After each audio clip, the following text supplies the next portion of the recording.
ಕನ್ನಡ ನಾಡು, ಇದು ಕನ್ನಡಿಗರ ನಾಡಿಮಿಡಿತ.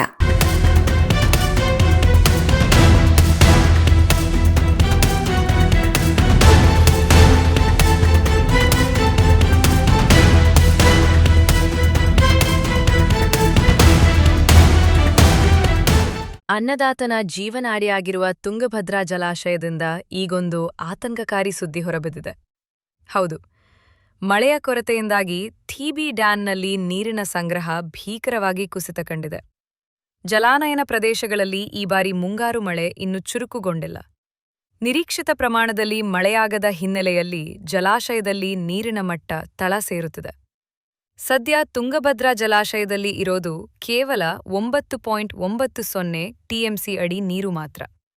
ಈ ಅಂಕಿ ಅಂಶ ಈಗ ನದಿ ಪಾತ್ರದ ರೈತರು ಮತ್ತು ನೀರಾವರಿ ಅವಲಂಬಿತ ಪ್ರದೇಶಗಳ ಜನರಲ್ಲಿ ತೀವ್ರ ಆತಂಕ ಮೂಡಿಸಿದೆ. ಒಮ್ಮೆ ಕಳೆದ ವರ್ಷದ ಇತಿಹಾಸ ತಿರುವಿ ನೋಡಿದ್ರೆ ಪರಿಸ್ಥಿತಿ ಎಷ್ಟು ಗಂಭೀರವಾಗಿದೆ ಅನ್ನೋದು ನಿಮ್ಗೆ ಅರ್ಥವಾಗುತ್ತೆ. ಕಳೆದ ವರ್ಷ ಇದೇ ಅವಧಿಯಲ್ಲಿ ಜಲಾಶಯದಲ್ಲಿ ಬರೋಬ್ಬರಿ 25.58 ಟಿಎಂಸಿ ಅಡಿ ನೀರು ಸಂಗ್ರಹವಾಗಿತ್ತು. ಆದರೆ ಈ ಬಾರಿ ಕಳೆದ ವರ್ಷಕ್ಕೆ ಹೋಲಿಸಿದ್ರೆ ಸುಮಾರು 15.68 ಟಿಎಂಸಿ ಅಡಿಯಷ್ಟು ನೀರು ಕಡಿಮೆಯಾಗಿದೆ. ಜಲಾಶಯಕ್ಕೆ ಬರಬೇಕಾದ ಒಳಹರಿವು ಸಂಪೂರ್ಣವಾಗಿ ಇಳಿಮುಖವಾಗಿದೆ. ಮುಂದಿನ ದಿನಗಳಲ್ಲಾದರೂ ವರುಣದೇವ ಕೃಪೆ ತೋರಬೇಕಿದೆ.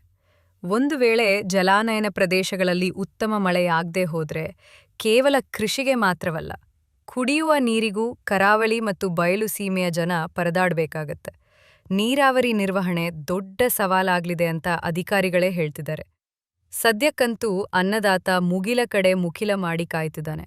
ಜಲಾನಯನ ಪ್ರದೇಶಗಳಲ್ಲಿ ಮಳೆರಾಯ ಅಬ್ಬರಿಸಿ ಜಲಾಶಯ ಮತ್ತೆ ತುಂಬಲಿ, ರೈತರ ಮೊಗದಲ್ಲಿ ಮಂದಹಾಸ ಮೂಡಲಿ ಅನ್ನೋದೇ ನಮ್ಮ ಆಶಯ. ಸಮಗ್ರ ಸುದ್ದಿಗಳಿಗಾಗಿ ತಪ್ಪದೆ ನೋಡಿ ಕನ್ನಡ ನಾಡು ವಾಹಿನಿ.